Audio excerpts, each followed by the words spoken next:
आम्ही रँडमायझेशन करू आणि असं करून आम्ही आमच्याजवळ ठेवू आणि साधारणतः 3 किंवा 4 जानेवारीला हे ईव्हीएम महानगरपालिकेच्या स्ट्रॉंग रूम मधनं आरोच्या स्ट्रॉंग रूम मध्ये जातील.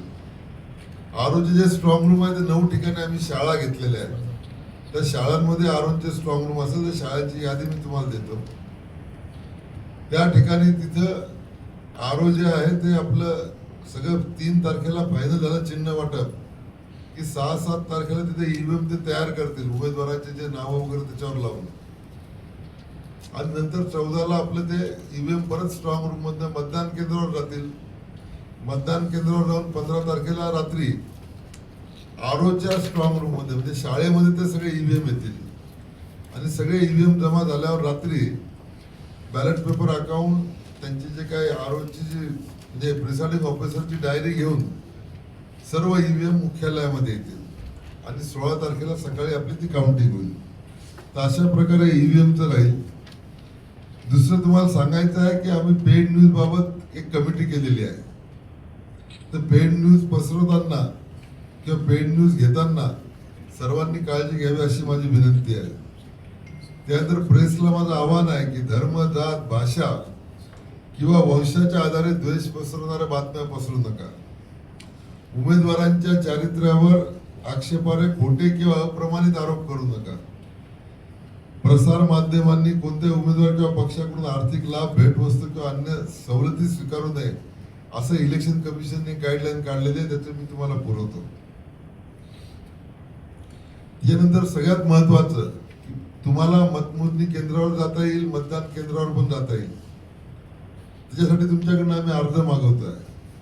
अर्जासाठी आम्हाला 2 फोटो तुम्ही कोणत्या म्हणजे कोणत्या वृत्तपत्राचे किंवा उपग्रह वाहिनीचे किंवा भारतीय टपाल खात्याचा परवाना असलेल्या केबल वाहिनीचे प्रतिनिधी आहे त्यांची तुम्हाला आमच्याकडे अर्ज करायचे. अर्ज तुम्हाला करायचे हर्षला राणे मॅडम कडे. आपण सगळे ऍडव्हान्स मध्ये करतोय म्हणजे ऐन वेळ धावपळ होणार नाही. तिथे काय होईल की 14 तारखेला तुम्ही माझ्या मागे लागाल की सर आम्हाला प्रवेशिका मिळाली नाही. तर तुम्हाला मी प्रवेशिका 1-2 तारखेपर्यंत देऊन टाकतो म्हणजे तुमच्याकडे राहतील.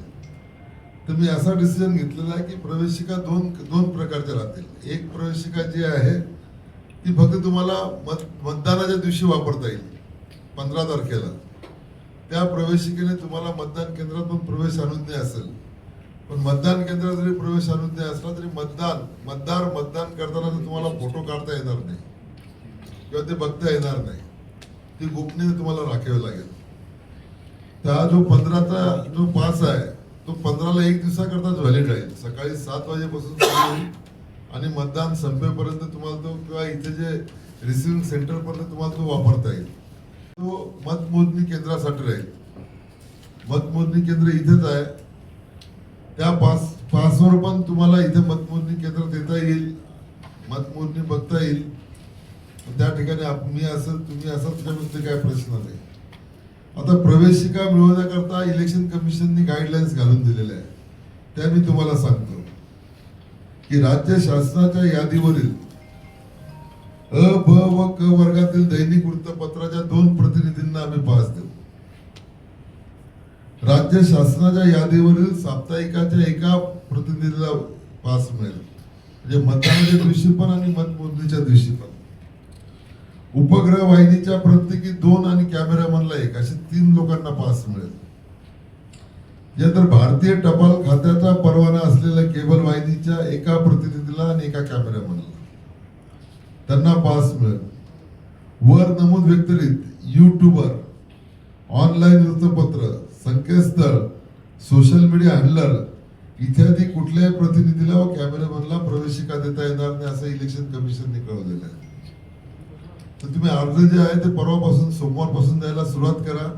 हर्षला राणे मॅडम कडे कोरा अर्ज असतील ते घेऊन तुमचे फोटो आताच आणून दिले तुम्हाला तात्काळ प्रवेशिका आपण नेक्स्ट वीकला देऊन टाकू म्हणजे तुम्हाला धावपळ होणार नाही. त्याच्यानंतर प्रसार माध्यम प्रतिनिधींना थेट मतदान केंद्रावर मतदान कक्षाजवळ राहून पाहणी किंवा छायाचित्रण करता येणार नाही. शांतप्रिय व शिस्तबद्ध मतदान प्रक्रियेला बाधा असे वर्तन करता येणार नाही. हे सगळे गाईडलाईन्स इलेक्शन कमिशनने परवाच पाठवून त्याची कॉपी मी तुम्हाला देतो. इलेक्शनचा प्रोग्राम मी तुम्हाला परत एकदा शॉर्ट मध्ये सांगतो. 23 तारखेला 23 ते 29 तारखेपर्यंत 11 ते 3 आम्ही नामनिर्देशन पत्र स्वीकारू आणि 30 डिसेंबरला सकाळी 11 ते दुपारी 2 पर्यंत राहील. पण गुरुवारी 25 डिसेंबरला आणि रविवारी 28 डिसेंबरला आम्ही नामनिर्देशन पत्र स्वीकारणार नाही, कारण 25 तारखेला ख्रिसमसची सुट्टी आहे, 28 डिसेंबरला रविवार आहे. ते तर नामनिर्देशन पत्राची छाननी 31 डिसेंबरला होईल. जे कोणी वैध लोक आहेत त्यांची यादी आम्ही वैध उमेदवारांची यादी ताबडतोब प्रसिद्ध करू. 2 जानेवारी पर्यंत उमेदवारी अर्ज मागे घेता येतील. 3 जानेवारीला सकाळी 11 वाजेपासून चिन्ह नेमून दिले जातील आणि 3 जानेवारीला अंतिमरित्या जे कोणी इलेक्शन लढवतील त्यांचे नाव आम्ही प्रसिद्ध करू. आणि जर आवश्यक असेल म्हणजे एकापेक्षा जास्त उमेदवार जिथं असतील त्यांचं मतदान 15 जानेवारीला 7:30 ते 5:30 वाजेपर्यंत होईल. आता आपले जे निवडणूक निर्णय अधिकारी आहेत त्यांचे नाव मी तुम्हाला वाचून दाखवतो. श्रीमती अपूर्वा बासूर यांच्याकडे वॉर्ड आहे 2, 5, 12. वॉर्ड आहे 6, 9, 10 आणि 16. श्याम मुजनरकर यांच्याकडे वॉर्ड आहेत 1, 3, 4 आणि 7. रवींद्र राजपूत यांच्याकडे वॉर्ड आहेत 15, 17, 22.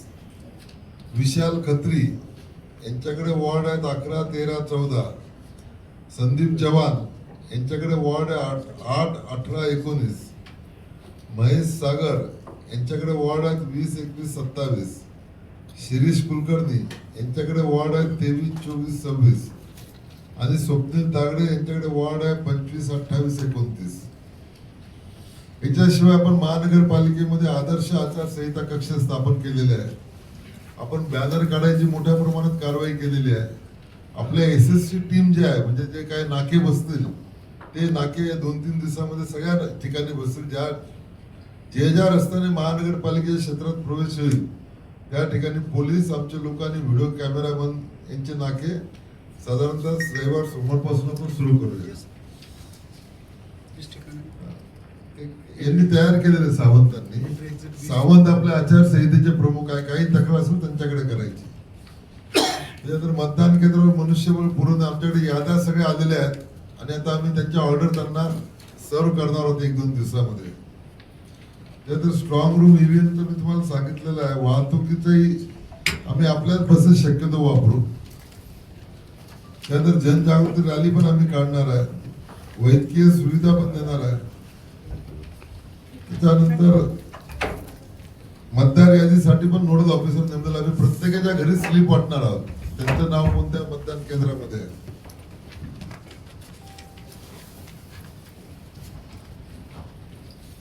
त्याच्यानंतर ज्यांना काही माध्यम प्रमाणाने ज्यांना जाहिराती द्यायच्या आहेत त्याच्यासाठी आम्ही एक कमिटी केलेली आहे. त्या कमिटीकडे तुम्हाला जाहिराती दाखवाव्या लागतील. त्यांच्याकडे अप्रूव्ह करून मगच त्या जाहिराती तुम्हाला टीव्हीवर कशावर दाखवता येईल. त्याचं महानगरपालिका आयुक्त अध्यक्ष आहे. संबंधित निवडणूक निर्णय अधिकारी त्याच्यामध्ये आहेत किंवा दीपक सावंत आहेत. त्याच्यात जिल्हा पोलीस आयुक्तांचे प्रतिनिधी म्हणून पौर्णिमा चौगुले श्रीरंगी आणि सुहास बावचे म्हणून आहेत. हर्षला राणे आणि गणेश पाटील यांच्या कमिटी पूर्ण सगळ्या जाहिराती प्रमाणित करून घेता येतील. ते इलेक्शनसाठी वसई विरार महानगरपालिका पूर्णपणे सज्ज आहे.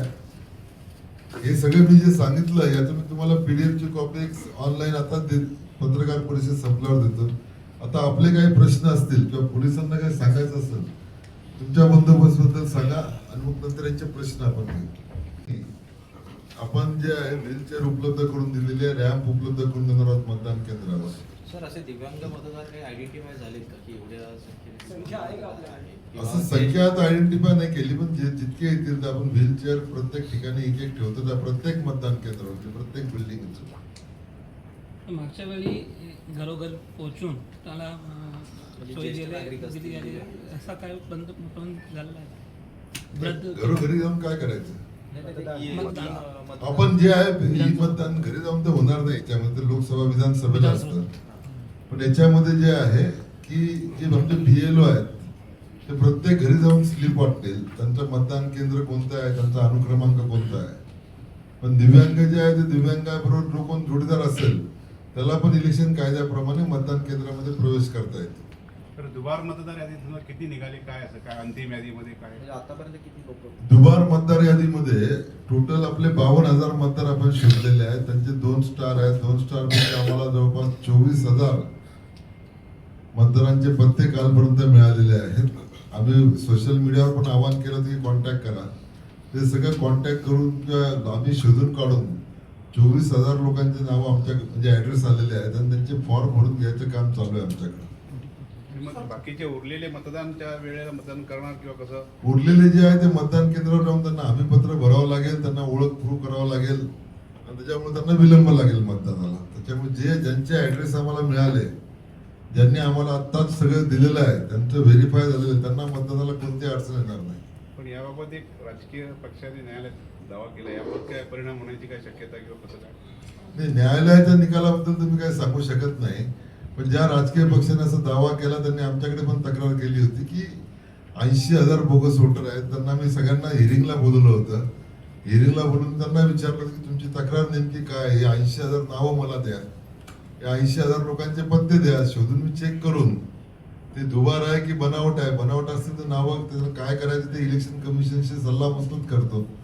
पण ज्या राजकीय पक्षाने अशी तक्रार केली त्यांच्याकडे पण यांचे पूर्ण पत्ते नाही असं त्यांनी मला हिअरिंग मध्ये सांगितलेलं आहे. जे वर्तमानपत्र यादीवर नाही आहेत त्यांच्यासाठी ओळखपत्राची काय व्यवस्था आहे? जे वर्तमानपत्र यादीत नाही त्यांच्याबाबत इलेक्शन कमिशनला विचारून घेऊ. पण असे किती असतील? थोडक्यात जे काय इलेक्शन कमिशनने फार क्लिअर गाईडलाईन दिलेल्या आहे काल म्हणूनच विचार की त्यांना आजच्या वेळेला तरी असा प्रवेश अलाउड नाही.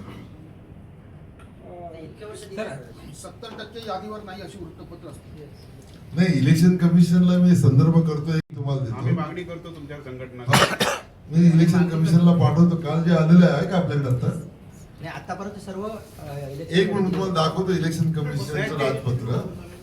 ते तुम्ही वाचून घ्या, मला परत करा. नाही ते तो प्रश्न आला म्हणूनच हा प्रश्न आला की काय ते हे म्हणून मी तुम्हाला आम्ही बोलवलं. मागणी करतो त्याचा तुम्ही आम्हाला हे करा. कारण लोकसभा विधानसभेमध्ये माननीय बावचू साहेब, ते ईव्हीएम राहतील, जिथे स्टोर होतील तिथे 24/7 पोलीस असतील, तिथे सीसीटीव्ही कॅमेरे असतील आणि ते पूर्ण प्रोटेक्शन ईव्हीएमचं जे काय प्रोटोकॉल प्रमाणे ते पूर्ण केलं जाईल. सर तुम्ही बोलता नाही बोलले. याच्यासाठी देशपांडे मॅडमला प्राधिकृत केलेलं आहे. हे वॉर्ड ऑफिसरला प्राधिकृत केलेलं आहे आम्ही काल. वॉर्ड ऑफिसर ते सगळ्यांना पत्र देऊन ते अधिक सोप्या प्रकारे ते पाठवता येईल. 9 लोक म्हणताय की 9 लोकांना. हो, 9 लोक, 9 वॉर्ड ऑफिसरला 9 वॉर्ड जे आपले त्या ठिकाणी जाऊन ते पत्र ते देऊन ती टाकतील. व्यवस्था कार्यान्वित झालेली आहे सर, व्यवस्था चांगली झाली. लोक नाही, आज इलेक्शन कमिशनने आपण जे बॅनर तुम्ही लोकांनी जे छापलं होतं ते त्यांना मी पाठवलं होतं व्हॉट्सअपला की बॅनर काढले वगैरे. त्यांनी सांगितलं की आपलं चांगलं काम चालू असं त्यांनी सांगितलं आजच्या VC मध्ये. सर 15A ची कार्यवाही पण प्रतिनिधींनी आम्हाला सर्व लोकांना दिलेला आकडा हा वेगळा होता. तो आज तुमचा आहे बरोबर असं माझं पण मान्य आहे. पण असं मी नाही, इतर दैनिकांनी तोच आकडा चुकीचा छापला गेला. दैनिकांमध्ये प्रत्येक प्रभाग निहाय असं छापून आला की तो ते बिघा वेगळी आहे. तर कृपया म्हणजे माझ्यासाठी नाही पण एकदा ते की 100% हेच मतदार असले पाहिजे आपल्याकडून आता तरी क्लिअर झालं पाहिजे की हे फायनल आहे अंतिम मतदार यादीनुसार. बिलकुल हे फायनल आहे. तुम्हाला पाहिजे तर आणखी मला मंगळवार बुधवार पर्यंत तुम्हाला बूथ वाईज किती मतदार आहेत त्याची टोटल करता येईल तुम्हाला. जसं माझ्याकडे तर आलेली आता इथं हे मतदान केंद्राचं जे आहे ना ते एकदा व्हेरीफाय करून तुम्हाला ती यादी मी 25-26 तारखेपर्यंत इथं कोणाकडे या वेळेपर्यंत थोडंसं कन्फ्युजन होतं. आता तुम्ही गेलात ते बरोबर आहे. आपण सगळे एकदा परत एकदा भेटणार, काय काळजी करू नका. हजारांचे पत्ते आपल्याला सापडले, याचा अर्थ इतर लोकांचे पत्ते सापडले नाही, आपण पोहोचू शकलो नाही किंवा ते भेटले नाही असं गृहीत धरतो. झालं काय, मतदार यादी संदर्भात जे आहे ना, मतदार नोंदणी अधिकारी असतो तो असतो प्रांत अधिकारी किंवा डेप्टी कलेक्टर. मतदार नोंदणी अधिकारी आणि सहाय्यक मतदार नोंदणी अधिकारी असतो तहसीलदार. राज्य निवडणूक आयोगाच्या लोकांना नवीन नाव ऍड करता येत नाही किंवा कुठलं नाव डिलीट करता येत नाही. पण तक्रारी होऊ नये म्हणून त्यांनी सॉफ्टवेअरने आपण डबल नावं काढलेले आहेत. आता जे 24,000 लोकांचे ऍड्रेस आम्हाला सापडले त्याचे रिपोर्ट आम्हाला सोमवारपर्यंत येऊन जातील की त्यांना ते दुबार आहेत की एकाच नावाचे 2 लोक आहेत किंवा जर दुबार असतील तर त्यांच्याकडे येईल आमच्याकडे त्यांना कुठे मतदान करायचं त्यांच्या सेक्शन ऍड्रेस प्रमाणे. पण बाकीचे लोक पण आम्ही शोधून काढू. आता लक्ष्मी विरार म्हणल्यावर शोधणं अवघड आहे आम्हाला. ज्या दिवशी ते मतदानाला येईल तिथला प्रिसाइडिंग ऑफिसर डबल स्टार पाहून त्याची छाननी करेल चांगल्या प्रकारे. पण मतदार यादीत आपलं काम बऱ्यापैकी चांगलं झालेलं आहे, हे मी तुम्हाला आश्वस्त करतो की बोगस मतदार जे आहेत ते आपण पुष्कळशः नाही दिसत नाही. नहीं, किसी को नहीं आना होगा काउंटिंग के लिए, फिर जिसको बॉम्बे जाने का होगा, कल्याण जाने. कैसे हो गए इतने सारे जो लिस्ट निकल कर सामने आई, ये कैसे पॉसिबल? नहीं, इसका एक रीजन हो सकता है कि ये तो काम जो मतदान नोंदणी अधिकारी, मतदार नोंदणी अधिकारी, उनका काम रहता ही है. ये कंटिन्यूस प्रोसेस चलता है. जिसको भी एप्लीकेशन करना है वो एप्लीकेशन कर सकता है. समझ लो मैं यहाँ पे ट्रांसफर होके विरार आ गया तो मैं एप्लीकेशन कर दूंगा, एक मेरा नाम डालो. अब मेरा नाम है नागपुर के लिस्ट में. अब यहाँ से नागपुर नाम जाना चाहिए रिटर्न, मतलब मतदार नोंदणी अधिकारी से, जिसको ERO बोलते हैं, इलेक्टोरल रजिस्ट्रेशन ऑफिसर. तो उससे नाम जाएगा तो वहां पे डिलीट होगा. अगर नाम जाने के बाद वो लोग करेंगे तो डिलीट होगा. पर ऐसा जनरली होता नहीं. लोग यहाँ से वहां शिफ्ट होते हैं, फिर नाम डाल देते हैं, फॉर्म भर लेते हैं. ये बोगस वोटर नहीं है, डबल वोटर है. बोगस वोटर कौन होता है? क्या बोगस वोटर कोई आता ही नहीं है. सर यहाँ पे तो डबल यहीं के वार्ड में अलग अलग वार्ड में डबल डबल हो गए. यहीं आसपास के वार्ड में डबल डबल आ रहे हैं लोगों के. तो लोगों के एप्लीकेशन हो गए, वही तो हमने ढूंढ के निकाला. फोटोज है ये सवाल आपको ERO को पूछना चाहिए, इलेक्टोरल रजिस्ट्रेशन ऑफिसर जो रहता है. क्योंकि मेरे को मतदार यादी का एक भी नाम निकालने का अधिकार नहीं, एक भी नाम ऐड करने का अधिकार नहीं, एक भी नाम में करेक्शन करने का अधिकार नहीं. सर बीते दिनों जो मीटिंग हुई थी उसमें यही तय हुआ है कि जितने डबल वोटर्स है उनसे एप्लीकेशन लिखवा कर लेंगे कि वो किसी एक बूथ में. वो तो मेरा काम है. वो है, पर वो कितना पॉसिबिलिटी, इतना कम टाइम पीरियड है उसमें इतने जो डबल वोटर्स है, क्या ये पॉसिबल है कि सबसे आप लिखित में लेटर ले पाएंगे? हम लोगों ने 24,000 लोगों से लिया है ना, 52 में से जो हमने ढूंढ के निकाले 52, उसमें से 24,000 के ऑलरेडी लिख के लिए हुए हमने. ओके. उसके हम लोग स्क्रूटिनी कर रहे. बचे हुए जो 26,000 वोटर है उनको भी हम ढूंढ के निकालने की कोशिश कर रहे. हमने मीडिया के माध्यम से आह्वान किया था जी. कि जो लोग हैं जिनके उनके नाम हमने वेबसाइट पे डाले हुए हैं, हमने उसकी कॉपी मीडिया को भी दी हुई है. जो जिन लोगों ने रील बनाए उसमें उनके नाम भी आए हुए, वो आके कांटेक्ट करें. अगर कांटेक्ट नहीं करते तो जब वोटिंग के लिए जाएंगे तो उनको हमें पत्र भर के देना पड़ेगा. उनका जो एड्रेस, उनकी आइडेंटिटी जो है वो ज्यादा कड़ी रीति से चेक की जाएगी. 31 जानेवारी पर्यंत करावं. फक्त कन्फ्युजन एवढंच की नगर परिषद नंतर महानगरपालिका लागेल, जिल्हा परिषद लागेल. पण आपण आपल्याकडे फार अगोदरपासून तयारी सुरू केली. म्हणजे आपल्या जवळपास सगळ्या कमिट्या झाल्या, सगळंच आपलं रेडी आहे. आता आपण वाट बघताय कधी मतदान घेऊ आणि निकाल जाहीर करून लोकप्रतिनिधी ज्यांचा जो हक्क आहे त्यांना इथे आणू. ते दोन्ही कामं चालत राहतील, महानगरपालिकेचे कामं चालत राहतील. कारण आता माझ्या जोडीदार 9 लोक आलेले आहेत निवडणूक निर्णय अधिकारी. ते 9 डिसेंट्रलाइज चेक करतील सगळं इलेक्शनचं काम. बाकी आम्ही ज्या कमिट्या केल्या त्याची यादी पण मी तुम्हाला देतो. ते सगळं आपापलं काम नीट करतील. त्याच्यामुळे महानगरपालिकेचे काम चालू राहील, इलेक्शनचे काम चालू राहील. इलेक्शन पारदर्शीपणे, निष्पक्षपणे पार पाडल्या जातील. सर 50% आरक्षणचा मुद्दा आपल्याकडे आहे का? त्याच्या व्यतिरिक्त आपण आरक्षण आपल्याकडे 50%च्या वर आरक्षणचा मुद्दा नाही. दिलं म्हणजे तुम्हाला किंवा इतर लोकांना, मोठ्या लोकांना त्रास होणार नाही की पहिल्या दिवशी किती अर्ज आले, सेकंड किती आले, किती मागे गेले. कोणीतरी एक दुसरं PRO व्यतिरिक्त तुम्ही मला एक वेळ सांगा. तुमचं म्हणणं मला मान्य आहे. काय होतं की PRO कडनं मिळण्यापेक्षा इथं ऑफिशियली काय मिळायचं असेल तर तुम्ही लोक, तुमच्यापैकी बरेच जण मला दररोज भेटत असतात. तुम्ही मला एक वेळ द्या, 6 वाजेची, 5:30 वाजेची, अशी काय वेळ आहे त्या ठिकाणी आमचं ऑफिसर येऊन तुम्हाला 10 मिनिटाचं ब्रीफिंग करेल. इतके ऍप्लिकेशन आले, आज इतके आले, टोटल इतके आले. हे असं केलं तर जास्त चांगलं होईल. आम्ही काहीतरी हा चांगला आहे, पण ग्रुपवर त्या PRO पण असेल ना, PRO टाकेल नंतर त्यांचं स्टेटमेंट. पीआरओच्या ग्रुपमध्ये जर त्या व्यक्तीला ऍड केलं तर तो व्यक्ती त्याच्यामध्ये टाकत जाईल ना. अरे नाही, मी सजेशन दिलं की मी ब्रीफिंग द्यायला तयार आहे, डेली ब्रीफिंग करायला पण तयार आहे. काय झालं पण तुम्ही म्हणले तर मग PROच्या ग्रुपमध्ये एका वेळेला त्या व्यक्तीला सर add ते करा. ऑफिसर एक ऑफिसर असतील ना, त्याच्या सतत PRO पण असेल, PRO त्यांची स्टेटमेंट जनरल टाकून ते कुठे टाकणार? ते नाही PRO ग्रुप तुमचा मध्ये एक ग्रुप आहे का काही? PRO ग्रुप आहे, PROचा, त्याच्यामध्ये ते टाकतील PRO ग्रुप मध्ये. ठीक आहे. त्यांच्या समोर ते राहतील. बाकीचे आमचे जो प्रतिनिधी असतील मग ते आम्ही असं बाकी- करू की PROच्या ग्रुपमध्ये दररोज एक ठराविक वेळेला हा. 5 वाजेपर्यंत आपण 5 वाजेल नहीं, का प्रेस मीडियाला कॉन्फ्रेंस थी वो वसई विरार महानगरपालिका इलेक्शन के लिए किस प्रकार तैयारी की इसकी जानकारी देने के लिए ये प्रेस कॉन्फ्रेंस ली गई। हमने इलेक्शन की पूरी तैयारी की हुई है। हमारे जो मतदान केंद्र किस तरह से तैयार है, EVM की तैयारी कैसी हो रही है, इलेक्शन का टाइम टेबल कितना रहेगा, हमारे कितने RO है, RO की रैंक क्या होगी, इसकी जानकारी देने के लिए प्रेस कॉन्फ्रेंस बुलाई गई। हमारे पास में 9 RO ऑफिस में 9 RO रहेंगे, जो वार्ड ऑफिस है 9, वहाँ पे वो बैठेंगे। वहाँ पे उस वार्ड के नाम निर्देशन पत्र लिए जाएंगे, उनकी स्क्रूटिनी और सिंबल अलॉटमेंट भी उसी वार्ड में होगा। उसके बाद में उस वार्ड में जो स्कूल दिया गया है उस स्कूल में EVM प्रिपरेशन किया जाएगा। वहीं से EVM पोलिंग स्टेशन पे जाएंगे, वहाँ पे कलेक्ट करके मुख्यालय में आ जाएंगे, जहाँ पर 16 तारीख को काउंटिंग किया जाएगा। इसके लिए हमारे को 7,500 लोगों का स्टाफ लगने वाला है।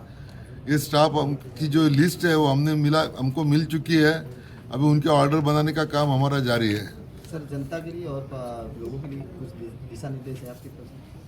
मैं जनता से आह्वान करना चाहता हूँ कि निष्पक्ष होके, निडर होके अपना जो वोटिंग का राइट है, मतदान का जो हक है वो बजाइए और जिसको आप चाहते हो उसको मतदान कीजिए और इस लोकशाही की प्रक्रिया में शामिल हुई है।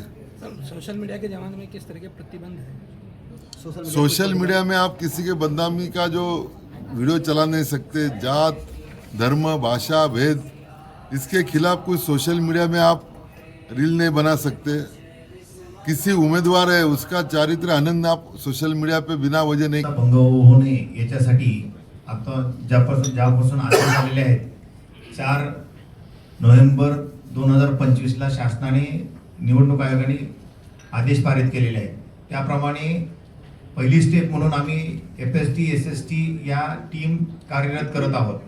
त्याशिवाय प्रत्येक ROच्या ऑफिसला जे साहेब निवडणूक निर्णय अधिकारी 2 आहेत ते तिथले वॉर्ड ऑफिसर आहेत, त्यांना सुद्धा त्या ROच्या क्षेत्रामध्ये सध्याचा पोलीसचा जो अकाउंट आहे तो तुम्हाला आता एक्झॅक्टली जो चॉकआउट आहे तो देणं आता सध्या शक्य नाही, कारण ही आता जशी पुढे पुढे ह्याच्यात प्रोसेसमध्ये येऊन चालतात, जशी आम्हाला बाहेरून जो मनुष्यबळ आहे पुढे जो आणखी लागणार आहे तो कसा पद्धतीने तो आम्हाला अवेलेबल होतो आहे, तर त्यावरनं ती सगळे फायनल फिगर नंतर होईल।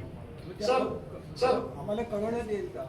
डेफिनेटली कळवण्यात येईल। सार्वत्रिक निवडणूक आहे, याच्यासाठी मीरा भाईंदर वसई विरार पोलीस आयुक्तालयामार्फत बंदोबस्ताची पूर्ण योजना तयार करण्यात आलेली आहे आणि आवश्यक ठिकाणी जे SST आणि FST राहणार आहे त्यासाठी जे आवश्यक मनुष्यबळ आहे त्याची सुद्धा आम्ही व्यवस्था केलेली आहे आणि सरांच्या मार्गदर्शनाखाली त्या सुद्धा आपल्या 1-2 दिवसामध्ये FST आणि SST या सर्व जे ठरलेली ठिकाणं आहेत, शहरामध्ये येणारे आणि बाहेर जाणारे रस्ते, महत्त्वाची ठिकाणं, या सर्व ठिकाणी FST SST या कार्यरत राहतील 24 तास।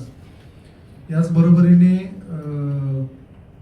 निवडणुकीच्या अनुषंगाने ज्या असामाजिक तत्व आहेत किंवा जे व्यक्ती आहेत यांच्यावरती प्रतिबंधात्मक कारवाई करणं आवश्यक आहे। अशा सर्व जे व्यक्ती आहेत अशा व्यक्तींची शॉर्टलिस्टिंग यापूर्वीच करून ठेवण्यात आलेली आहे आणि यातले जवळपास 80% पेक्षा जास्त लोकांवरती आवश्यक ती प्रतिबंधात्मक कारवाई परिमंडळ 2 आणि परिमंडळ 3 याच्यामध्ये ऑलरेडी करण्यात आलेली आहे। बाकीचे जे 20% शिल्लक आहेत त्या येत्या 2 ते 3 दिवसामध्ये 100% प्रतिबंधात्मक कारवाईचं आमचं नियोजन आम्ही केलेलं आहे।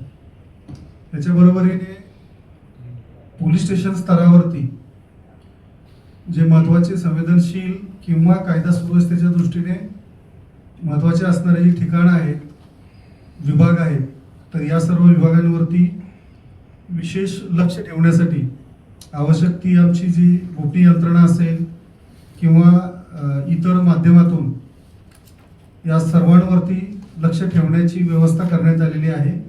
सोशल मीडिया मॉनिटरिंग सेल आमचा ऑलरेडी ॲक्टिवेट केलेला आहे, याच्या माध्यमातून सुद्धा सोशल माध्यमांवरती जे काही विविध प्रकारचे संदेश प्रसारित होतात आणि ज्यामधून कुठल्याही प्रकारच्या निवडणूक प्रक्रियेवरती किंवा कामकाजावरती परिणाम होईल किंवा आदर्श आचारसंहितेचा भंग होईल अशा सर्व गोष्टींवरती बारकाईने लक्ष ठेवण्यात येत आहे.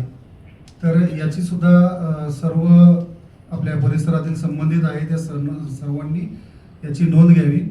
कुठल्याही प्रकारचे सोशल मीडियावरती आपण कोणाचेही समर्थक असाल परंतु तीव्र भावना व्यक्त करणे किंवा ज्यातून समोरच्या व्यक्तीला हर्ट होईल अशा कुठल्याही प्रकारचं पोस्ट करणे, कृत्य करणे किंवा कुठल्याही प्रकारचा संदेश देणे, तर या गोष्टी सर्वांनी जबाबदारीने या गोष्टी टाळाव्यात आणि अशा कुठल्याही कृत्यामध्ये सहभागी होऊ नये.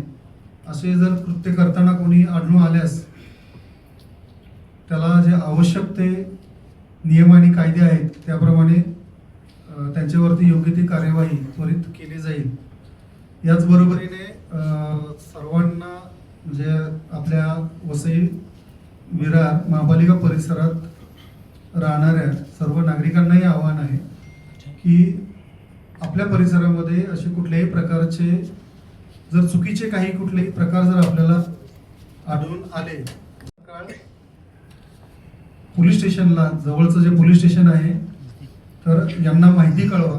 त्याचबरोबरीने तेही शक्य नसेल तर डायल 112 त्या 112चा हा जो फ्री आपला संपर्क क्रमांक आहे यावरती आपण संपर्क करून आपले जे काही म्हणणं आहे ते म्हणणं आपण मांडू शकता. त्याची त्वरित दखल घेतली जाईल आणि जो काही प्रसंग आहे किंवा जो काही होणारी घटना आहे ती घटना न होण्यासाठी पुरेपूर प्रयत्न केला जाईल.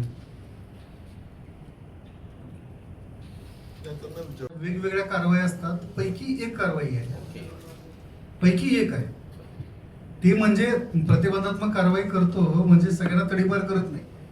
त्याचे वेगवेगळे हे असतात, चॅप्टर केसेस असतात, काही त्याच्यावरती आपण त्यांच्याकडनं बॉन्ड हे करून घेतो, भरून घेतो की बाबा त्यांच्याकडे हातून कुठलं असं कृत्य होणार नाही. जर कृत्य झालं तर त्याच्यावरती मग पुढची आणखी जी कारवाई आहे ती कारवाई होते. माझा प्रश्न सावंत साहब, जैसे कि आपको पता है कि 29 यहाँ पे प्रभाग है और 1374 बूथ रहेंगे. वसई जोन 2 और विरार जोन 3 में इसका डिस्ट्रीब्यूशन हुआ है. 9 प्रभाग 9 आरओ रहेंगे. तो कोड ऑफ कंडक्ट या इलेक्शन कमीशन के डायरेक्शन के हिसाब से हमें बंदोबस्त का नियोजन करना पड़ता है. एक बूथ है तो वहाँ एक पुलिस कांस्टेबल, एक होमगार्ड, 2 है तो एक पुलिस कांस्टेबल, 2 होमगार्ड, ऐसे उसका नियोजन रहता है. तो उसी हिसाब से हम जैसे हमें बिल्डिंग्स की एक बिल्डिंग में कितने बूथ है परफेक्ट यादी मिलेगी तो अप्रॉक्सीमेटली हम आपको बता पाएंगे. फिर भी हमने 2-3 महीने से अच्छे से उसका प्लानिंग करके रखा है. ये बात हुई बंदोबस्त की, बाहर से भी हमें होमगार्ड और पुलिस कर्मचारी ऑफिसर मिल रहे हैं तो उसी हिसाब से पुलिस का नियोजन प्रॉपर हो चुका है. दूसरी बात प्रिवेंटिव एक्शंस, जैसे कि ये इलेक्शन अच्छे शांति से पार होना चाहिए.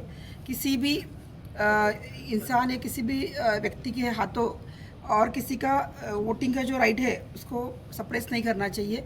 इसीलिए पिछले 6 महीने से वसई डीसीपी और विरार डीसीपी दोनों ऑफिसेस में प्रिवेंटिव एक्शंस की प्रॉपर प्लानिंग करके उसका इम्प्लीमेंटेशन चालू है.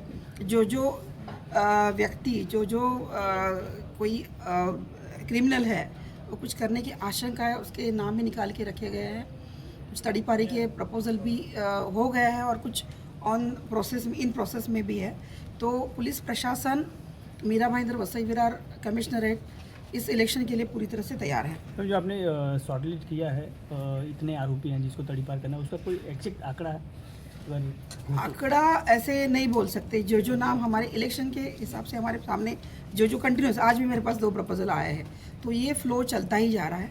जो बंदे 3 के ऊपर 4 के ऊपर क्राइम में इन्वॉल्व है, बॉडी ऑफेंडर्स है, उनको हम टारगेट कर रहे हैं कि उनकी वजह से यहाँ पे किसी इंसान को ऐसे नहीं लगना चाहिए कि मैं वोटिंग के लिए जाऊँ या ना जाऊँ, किसी का हक बाधित ना हो, ये हम कोशिश कर रहे हैं.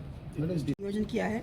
ये जो इलेक्शन है आफ्टर 10 ईयर्स यहाँ पे हो रहा है वो शांति स्वरूप होना चाहिए, हर किसी को आश्वस्त लगना चाहिए. ये कोशिश पुलिस प्रशासन कर रही है. जनता के लिए कुछ सोशल मीडिया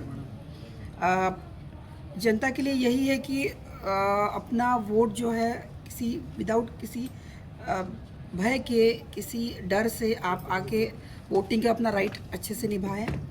हम यहाँ पे फिजिकली तैनात भी है, सोशल मीडिया मॉनिटरिंग सेल भी प्लान किया गया है। थाने में भी मतलब मीरा भाईंदर 2 तहसील में 2 ज़िलों में विभाजित है, आपको पता है। मीरा भाईंदर में ठाणे महानगर पालिका और वसई में वसई विरार महानगर पालिका, ये दोनों जगह इलेक्शन होने वाले हैं। तो इसके हिसाब से हमने सोशल मीडिया मॉनिटरिंग सेल भी एक्टिवेट करके रखा है। 112 डायल 112 भी प्रॉपरली चैनलाइज्ड है। पेट्रोलिंग सिस्टम भी हमने एक्टिवेट ऑलरेडी था अच्छे से, और भी हम प्लान करके एक्टिवेट कर रहे हैं। नियमित स्वरूप से नाकाबंदी होगी, कॉम्बिंग का भी प्रॉपर प्लानिंग कर रहे हैं। किसी भी बंदे को कोई आशंका है तो डायल 112 के थ्रू वो अप्रोच कर सकते हैं, या नज़दीक के अपने पुलिस स्टेशन में जाके अपनी कंप्लेंट दे सकते हैं। हर किसी वोटर को अपना वोट देने का राइट अच्छे से निर्भय या टेंशन फ्री एनवायरनमेंट में देने की जो एनवायरनमेंट बनाना है, उसके लिए हम कटिबद्ध हैं।